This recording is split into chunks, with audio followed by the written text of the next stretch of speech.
Hi there, we're talking Medicare Part D in this video. This is one of the more confusing programs in Medicare, so if you have any questions after viewing the video, please call our office, 877-312-1414. We're happy to help you. This is your prescription drug coverage in the Medicare program, Medicare Part D. It is similar to Medicare Part C in that Medicare itself doesn't run any of the coverage. They will authorize private companies who meet a certain standard plan or better each year to sell Medicare Part D coverage directly to enrollees. There are different ways of getting prescription drug coverage when you are on Medicare. One is through a Medicare Advantage plan that also includes Part D coverage. Those are known as MAPD plans. The other way is through a standalone prescription drug plan known as PDPs or Part D plans. There are some things to watch for in addition to the costs when you are evaluating Medicare Part D plans. The first is prior authorization. If your medication has a prior authorization restriction, it means that your doctor will need to communicate with the plan in order to be allowed to cover that prescription medication for you. Another one is step therapy. If your prescription has a step therapy restriction on it, that means that you will be required to take a usually lower cost medication first and only move up, step up to the other medication if you fail on the less expensive medication. So the prior authorization and the step therapy are definitely things that you want to avoid in Part D plans if you can.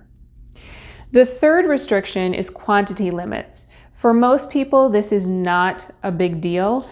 On some medications, plans will have a quantity limit of 30 per month or 60 per month, whatever, depending on the drug, and you have to stay under that limit. Otherwise, they won't cover any excess above their quantity limit.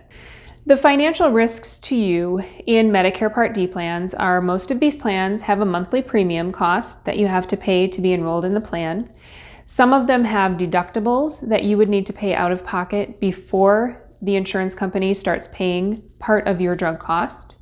And they also have co-pays, so set amounts that you pay to fill a prescription.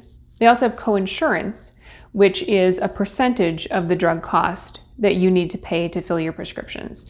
It's pretty similar in that regard to what we're used to if we are on group insurance or individual insurance under age 65. Something that a lot of people get very worried about with Medicare Part D is the coverage gap or donut hole. So first, it's important to know that most people never reach the coverage gap. The other thing is that the situation has changed significantly. Due to new regulations, it's no longer the financial risk that it used to be. The plans and the drug manufacturers are both responsible for part of the cost of your medications should you reach the coverage gap. A very good way to look for and find a plan that might be good for you is to go to medicare.gov and use their calculator function. You can put in your zip code, all of your medications, and they will give you an estimate of how much each plan available in your zip code will cost you for the year. Now, because these are confusing plans, if you go to the medicare.gov calculator and you still have questions after that, definitely feel free to give our office a call, 877-312-1414, and we will answer any questions you have. For most of our clients, we double check to make sure that the plan that they found on medicare.gov doesn't have any pitfalls that they may have missed going through, and we're happy to do that for all of our clients. So again, if you have any questions, reach out, send an email, give us a call, 877-312-1414. We're always happy to hear from you.